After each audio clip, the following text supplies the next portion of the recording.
검찰 내 검찰총장 직속으로 정보조직이 있는데 어제까지만 해도 정보관리 담당관실로 불렸습니다. 근데 어제 국무회의에서 범죄정보기획관실로 확대하는 개편안이 통과되면서 범죄정보기획관실로 불리게 됩니다. 문재인 정부 이전 조직으로 이렇게 되돌리는 것인데요.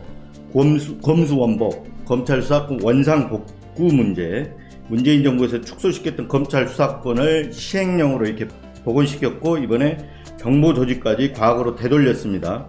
검찰 권력이 완벽하게 문재인 정부 이전으로 되돌아간 것으로 보이는데요. 문재인 정부 마지막 법무부 장관인 더불어민주당 박범계 의원님 전화 연결했습니다. 대검의 범죄 정보 조직을 부활시키는 문제 짚어보겠습니다. 의원님 나와 계시죠? 네, 안녕하세요. 네, 문재인 정부 마지막 법무부 장관이시잖아요. 예. 네, 그리고 지금 당에서는 윤석열 정권 정치탄압대책위원회 위원장으로 활동하고 있고요. 네, 예, 그렇습니다. 네, 그래서인데요. 재임 중에 여러 하셨던 일이 있겠지만 그 가운데 하나로 검찰 정보 조직인 수사정보 담당관실을 정보관리 담당관으로 이렇게 바꿔가지고 정보 수집 대상 범위를 검사가 수사를 개시할 수 있는 6대 범죄 관련으로 이렇게 축소를 시켜놨어요. 근데 이번에 이제 과거 문재인 정부 이전으로 이렇게 돌렸단 말입니다. 이 부분에 대해서는 어떻게 보시는지요?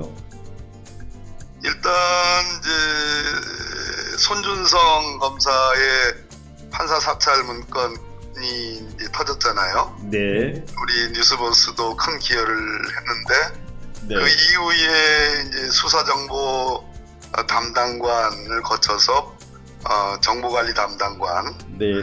갔다는 문재인 정부 말기에 제가 장관으로 있을 때 그리 간 것은 수사정보 담당관으로 직제를 낮춘 것을 더 나가서 네.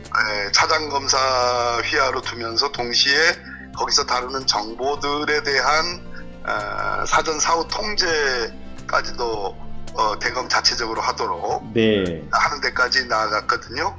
네. 근데 그것이 완전히 원상복구돼서 과거 문무일 검찰총장도 과거의 범정 조직으로는 안 된다. 검찰이 오히려 그는 큰 폐해가 된다라고 해서 적극적으로 말 그대로 수정관실로 바꿨는데 그 이전 단계인 범정으로 부활하는 단계가 됐으니까 네. 참으로 이것은 개탄에 맞이할 그런 노릇이죠. 장관님, 그 의원님, 문재인 정부 이전의 검찰 정보 수집 범위는 그 수사 정보가 아닌 범죄 정보였었습니다. 예, 1담당관, 2담당관. 예, 있었죠. 맞습니다. 네. 근데 이제 문재인 정부 첫 검찰총장인 문무일 검찰총장일 때 정보 수집을 금지하면서 수집 대상 정보 범위를 이제 수사 정보로 바꿨는데요. 그렇습니다. 예. 네, 이제 범죄 정보, 수사 정보 뭐 단어만 이름만 들어도 좀 다르긴 한데 혹시 이게 어떻게 다른지 좀 설명해 주실 수 있을까요? 범죄가 훨씬 포괄적인 거고요. 네. 범죄의 혐의가 있다고 해서 다 수사가 되는 것은 아니니까. 네. 그래서 범죄를 수사로 바꿨다는 것은 그만큼 수사의 필요성, 여러 가지 이 수사 혐의가 정도가 높고 수사의 필요성이 높은 정보들이 수집되는 것을 얘기하는 거니까 범죄에서 수사로 바뀐 것은 그만큼 수정관실이 다루는 정보의 수집 내용이 축소됐다고 봐야 되는 거고, 과거 범죄정보기획관실로 범정으로 얘기될 때는 범죄정보라는 이름 하에 말 그대로 그냥 그 소위 동향정보, 우리가 국정원의 개혁에서 가장 중요하게 생각하는 일반적인 동향정보를 사찰에 가까운 것이기 때문에 그걸 하지 말라라는 교훈 때문에 그랬거든요. 네. 그래서 범죄에서 수사로 바뀐 거는 동향정보를 다루지 말라라는 의미인데, 지금은 다시 범정이 부활이니까 동향정보까지 다뤄지는 거 아닌가 하는 그런 우려를 갖지 않을 수 없죠. 네. 그러니까 이름만 이렇게 바뀌는 게 아니라 그러니까 조직도 확대가 되고 수집 범위가 기획관으로 바뀌니까요. 네. 이게 담당관에서 기획관으로 바뀐다는 건 굉장히 큰 조직으로 다시 부활할 가능성이 높죠. 네. 그 다음 질문하기 전에 그럼 그 기획관 조직으로 가면 제가 보기엔 이번에 바뀌는 것 중에서도 하나 좀 유심히 본 것 중에 하나, 과거에는 지방검찰청 단위에서 이렇게 올라온 정보를 관리하는 그걸 했는데 그거를 대검 외 검찰청으로 바꿨단 말입니다. 네. 그렇다면 이게 고검 단위에서 앞으로 이 정보 범정 조직을 좀 고검 단위로 확대하지 않겠냐, 이런 추정도 가능해 보여요.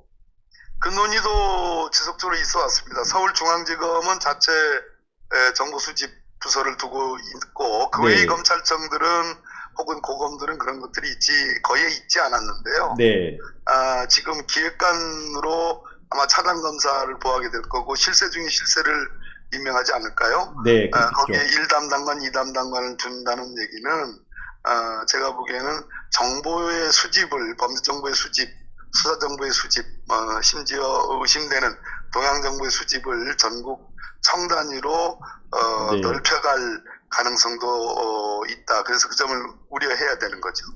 뭐 저희들도 잘 이렇게 지켜보겠습니다만 국회에서도 이런 감시의 눈을 잘 떼야 될 것 같습니다. 예, 물론입니다. 네. 네, 그러니까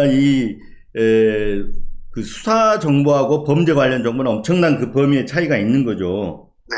네, 그래서 과거에 이제 그 범죄 관련 정보에서 수사 정보만 해라 해서 수사정보정책관실로 이렇게 그 범위를 축소시켰다가 추미애 장관 시절에 와가지고는 그걸 또 아예 완전히 폐기시키려다가 절충안을 받아들여서 직급만 낮춘 걸로 알고 있습니다. 예, 맞습니다. 예. 그때 추 장관님이 이렇게 했던 그 배경, 그 축소시키려고 내지는 폐지시키려고 했던 배경, 그거는 뭐 어떤 게 있습니까? 물론 검찰 개혁 차원이라 이렇게 생각이 되는데요.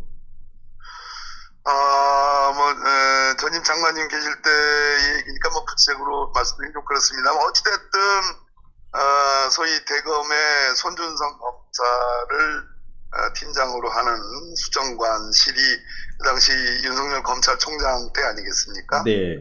당초에 손준성 검사와 윤석열 총장의 관계는 그 정도로 가까운 줄은 몰랐는데 나중에 보니까 정말 손과 발이 됐던 네.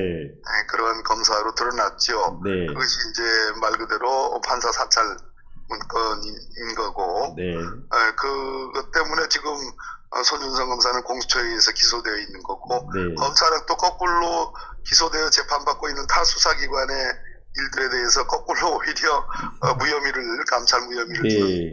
상황이 벌어졌고, 대통령도 지금 그거와 관련된 징계 소송이 지금 진행되고 있는 거잖아요. 네. 그런 전후의 과정 속에서 문재인 정부의 검찰 개혁, 즉 수사기관이 정보까지 다루게 되는 것은 네. 우리가 수사와 기소를 분리하는 정도까지의 그 논의의 발전이 네. 있는데 네. 수사기관이 정보까지 다루고 정보의 더 방대한 포괄성까지 허용하게 되면 그것은 말 그대로 우리가 지금 목격하고 있는 검찰 국가, 검찰 독재의 한 100배쯤 더 저는 위력이 더 강화될 것이다 이렇게 생각합니다. 어제 이제 그 검찰 정보 조직 확대에 담은 직제안이 국무회의를 통과했습니다. 여기에는 이제 마약 조직 범죄부를 신설하는 내용도 담겨져 있는데요. 예. 일단은 뭐 전반적으로 검찰권을 확대시키는 이 모양새인데, 이 검찰권 축소를 이제 문재인 정부에서 그 검찰 개혁을 추진해온 입장에서 볼 때 지금 검찰권 확대, 이거는 좀 어떻게 보실까요? 뭐 시행령으로 이미 검수원복을 이뤘고요. 그것은 네. 헌재 이번 선고하고도 명백히 배치되는 것이고 검찰청법이나 형사소송법에 위반되는 시행령이고 네. 그 시행령으로 이루어지는 수사작용들은 다 나중에 그 적법성과 타당성에 대해서 문제 제기를 받을 겁니다. 지금이야 뭐 검찰과 그 대통령의 태양이 뭐 중천에 떠 있으니 모든 것이 다 순조롭고 다 잘 이루어지고 무리 없는 듯 하지만 전반적으로 제가 보기에는 이것은 시대를 역행하는 것이고 헌법과 법률의 정신을 위반하는 것이라고 저는 생각을 하고 있고요. 네.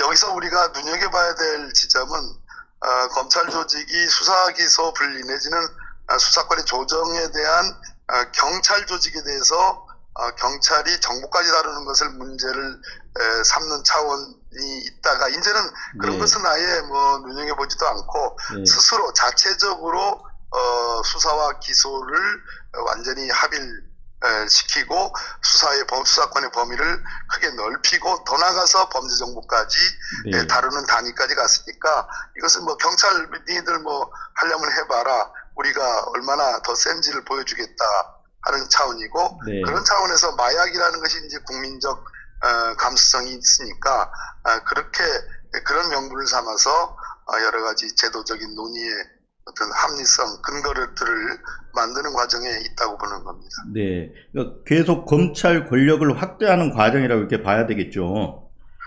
예, 물론이고 누구도 여기에 경쟁할 수 없다. 네.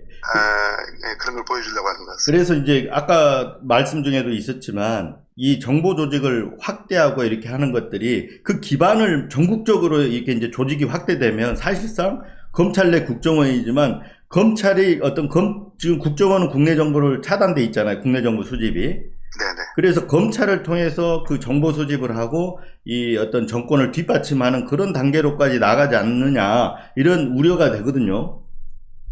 지방까지, 지역까지 그렇게 범죄정보 수집 기능을 확대하려는지는 아직 뭐 단언할 수는 없지만 그런 의심들이 든다는 얘기는 아까 말씀드렸고, 그렇게 네. 된다면, 가정적으로 말씀을 드리면, 말 그대로, 과거에 국정원 조직에 보다 훨씬 더 센 네. 그러한 어떤 정보기관이 할 수도 있는 거죠. 네. 이게 과거 국정원의 정보라는 것은 솔직한 얘기로 왜 그걸 없앴냐 하면 그것이 갖는 불법성과 인권 침해적인 소지는 물론이지만 그것의 정보 가치들이 그렇게 높지 않은 측면도 꽤 있었거든요. 네.